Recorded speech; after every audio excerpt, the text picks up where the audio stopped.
Great pleasure to meet you, Mr. Boll. Hi. Sorry that the name is Natalie Ball. It's my wife's Zoom. I don't know how to get the name. well, I, I hope Natalie's having a great night. I've got to say, this movie is more of a comedy than I expected. I don't know what I expected, but I really enjoyed it. Yeah, it was thanks to the two actors, right? Gino and Kristen. He was also the first actor for the whole film I hired. And he said he has a lot of ideas and he is from New York. So he went into the script, changed the language. I mean, as a German to write in English a full script, of course, the dialogue is never there where it has to be. And normally I do that then with the Yeah, actors. And here I was very lucky. And he brought in this kind of, he had that proposal to bring Kristen in. He was in contact with her. I was never thinking about her first, about an actor in the film. And then we had yeah, a lot of like Zoom meetings where it got more into this kind of, uh, yeah, the bad boys kind of, like the people like the misfits who work together. And I enjoyed it a lot. And so we went more this route, and I think that was maybe also one of the reasons why it did well in the US in the end. I think it's really this. yeah. I think Kristen was a producer as well, and I really liked her chemistry with Gino. Yes, and that's they made up their backstories that she's from Atlanta and so on. And so that was the thing. I mean, I had like when you see the individual episodes with the mafia guys or the old guy who gets a heart attack, he saves the dog. So this was basically my ideas I put out there, right? So and they formed the characters together. That's the reason also we're working on First Shift 2 and 3 with the scripts, and he's my from the beginning on this time like a co-writer, being like we do it like back Yeah, we basically playing table tennis over the ocean together. It makes more sense. No, they were really crucial for the film and crucial for the chemistry. And I'm very happy in a way because all my films are so depressing and violent and everything. So I felt like I yeah. feel actually good about this. That's a little like hope on the horizon. Yeah, yeah. Well, it might get you some new fans, people who haven't seen your previous movies, because First Shift is a lot more accessible to a bigger audience. I agree. I agree, and it's easier to have an access, and also people contact me and write like, when is the next part coming out? I mean, we it's basically almost like a pilot to something, right? So it could It is. continue with two more films, and yeah, and it made me happier. So being normally very miserable, but it made me happier to do the show. That's the reason I want to continue because it's kind of a positive feeling when you do something what is more uplifting. Yeah, yeah. Is so the sequels, is it like second shift, third shift? Are you calling them them? We're discussing it, right? So, but it could be also like First Shift 2 Redemption or something like this, right? Because otherwise, let's say it continues, it's like an endless, like 33rd shift, that would be shit. So you could do second shift, but then you basically have to change it. So Yeah. then it gets a little absurd. And yeah, I mean, we juggling the ideas and writing stuff, how it all continues. Um, and yeah, I mean, they are excited about it to continue. We were a little down that Paramount Plus, where it was very successful, are not giving us money. They said, well, we're interested on the thing, but we don't have money right now because I think the real reason is this takeover of Paramount Plus that Yeah. nobody knows what they're doing. Only Taylor Sheridan gets the money. It's like he gets just the money, whatever he wants, but everything else is on hold, and nobody knows who will lose the job, what company will be actually in the end. Will the Skydance deal go through or not? Nobody Yeah. wants to make a mistake. So that's the situation. But we want to shoot in fall in New York to continue, because we cannot seriously wait 2 years to continue. So now it has to be shot quickly, basically. Yeah, I did notice a Paramount Plus, like a big billboard in one of the scenes in the background. So free advertising. Yeah, exactly. What I said, we can do that more if you give us some money up front. So yeah. Even though you've got gangsters and a whole lot of different things happening in this movie, you were restrained. Was it hard to be restrained, or was that just the way it panned out? Yeah, I mean, it was like a hit and run production in a way, and I like New York, where I shot on the Solomon Wall Street 5 days, and we produced Alone in the Dark 2 there. The good thing and the bad thing in New York is, the bad thing is everything is expensive, the hotels, the crew. But the good thing is, it's so chaotic in New York that you can basically shoot everything, whatever you want, and nobody really cares, So if you do a big Hollywood movie and you say, I want to shoot on Times Square, they will block it off and you pay $500,000. But if you just shoot on Times Square, or you shoot in the subway or something, nobody stops you in doing this. And that's the thing when you go, like, we had some bigger setups with, of course, the police there and everything. But we had also a lot of this kind of road movie idea, and just moving with 2 cars and filming, And that will be the strategy to do the next part, to basically have this kind of 2 weeks of very small crew on the road. And then the 2 weeks was the real setup with police and shootouts and armorers and stuff like this. So to do this, so you can shoot clever there in a way.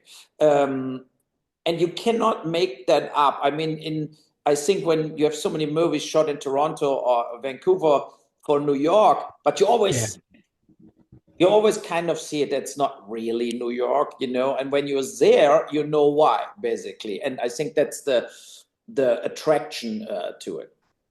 I did notice a lot of tracking shots in the car and then on the street, and it looked like it was real, like it was all happening in real time and amongst just people, background people who weren't extras. Exactly. They were even in the subway, the people sitting right by Gino are not extras. They were just sitting there, and New Yorkers don't look into the camera. What is great. In any other city I know, they would say, are you filming me? I want $100. Or I'm out of the show, I'm leaving. In New York, nobody cares. That's the great thing. And I feel like that brings an enormous production value to it. If you shoot something and you have basically all that backdrop in a way for free. And I mean, now New York is suffering a lot, so we hope we get the New Jersey tax credit on the next film we do. And they really want movies like Los Angeles too. They're really desperate in getting productions. So they're more open. They're not this arrogance. Maybe 10 years ago, they're like, oh, a little show, we don't care. And now it's really like, yes, if you want to do it, we have good crews and whatever. So that's the positive thing, And what I felt about when I wrote it, I'm a big crime fan. I watch police movies and stuff, and I felt and most shows, especially TV series, also they just have one case and they follow the case. Or you have this, and I felt doing something different in having, like, you don't know what will happen, right?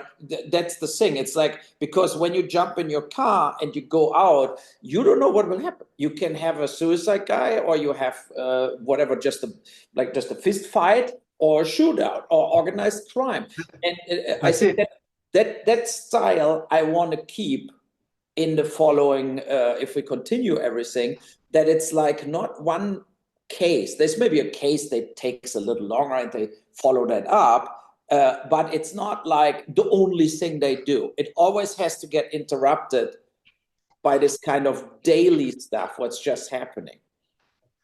Yeah, well, I think Angela and Dale are going to get closer and become more friendly. Do you think there'll be a romance between those two, or are you going to keep them apart? That's the big discussion we have. Right now, the answer is no. you know, Yeah. that they're getting like they staying this kind of buddies. And Yeah. in a way, I feel that the comedy part is that they of course try to date other people, but it's Yeah. just not working. You know, you know, it's just like because they are internally they compare it to their partners, and they can whoever they meet, they cannot be so close as them because Yeah. they spend 10 hours a day together. So it's always Yeah. this kind of course, they can make also very good jokes about what losers they're dating. Mm. She's like, we wrote like she's on like Tinder and, you know, and goes out there and has no clue that the photos are all fake of the people they're coming. So there will be this kind of mix, you know, being Yeah. with Walden, with the captain, she will come back, and Willie with the dog, he will come back. That's I think it's very important. Okay. Yeah, and that was the thing when we got like some offers to shoot it totally somewhere else where huge credits are, and also there were some investors, and I said it's impossible. You destroy the whole Yeah. thing if you just say, oh, and then they both moved to Kentucky. Right? So, and patrolling Yeah. roads in Kentucky, that doesn't work.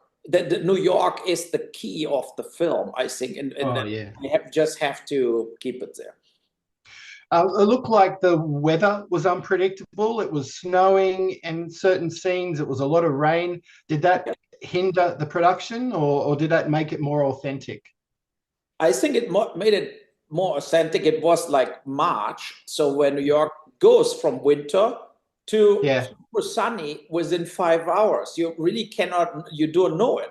And Yeah. it was kind of course, we were sitting there like, oh my God, how we get this together, right? When they are on the roof with the mafia killing, like Gary, I felt like it's snowing. So It what are we was. doing? And but that same day it was sunny before, and I have to say nobody was losing it on it. I mean, the with the audience, I never got an email or where people wrote totally bullshit the weather, you know, that because I think if you live in London the same, or in Berlin or something, you have this at that time of the year.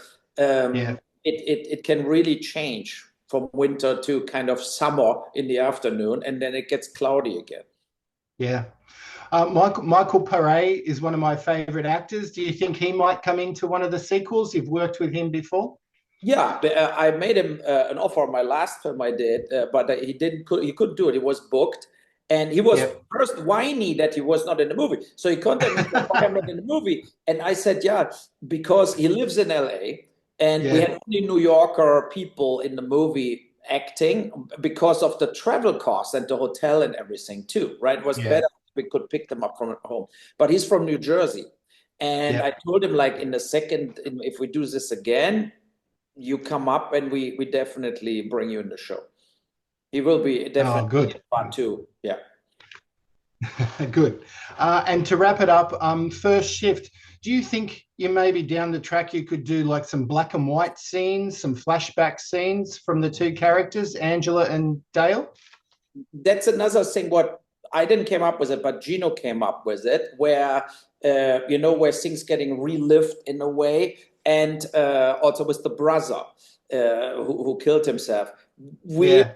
I would always do this in post production. I mean, now Right. I mean, we're shooting digital, so it's we can decide that later how that looks like, and yeah, but I'm very excited about it, and I have two other projects we're developing, but I'm only right now. I'm really into the first shift thing because the other films could be also shot next year. Yeah. You Yep. know, I mean, I think it's this has to be done this year. Well, I know you're not too worried about critics, but I do think this was a good movie, and I think you, like I said, you're going to get a wider audience. And well done. Yeah, thanks so much. I hope it will do well in Europe too. Now it's Italy, England, and Germany coming up now, and Latin America is sold. That will come out soon too, and I hope it will do well. That the people say, "Oh, we like it. We want more of it," and that's the point, you know. So Yeah. I mean, the times where you could recoup all movies out of DVD and Blu-ray sales are over. Not anymore. Now I'm totally depending also on success on stream, you know, so it's like 100% important. Well, I hope it gets released in Australia too, because that's where I'm based. So lots of movies happening down under as well. Yeah, we're meeting yet now in Cannes, various buyers from Australia too. I hope we can make a deal. If you can give us some input, it would be nice, because Australia went really down the hill for international sales, right? It is very tough because they're getting the product from the streamers already there, and from independent. Had a lot of buyers in Australia, and a lot of them are out of business. So now we have to see who we can get. But the advantage is the movies in English, they don't have to do any dubbing like the Italians or French or Germans, you know. So I mean, it's cheaper for them to get the movie and get it out there. Well, thank you, Mr. Boll. Wonderful to meet you, and your success. Obviously, you've come a long way, and you're still going strong. Well done, mate. Thank you. Thank you. Talk to you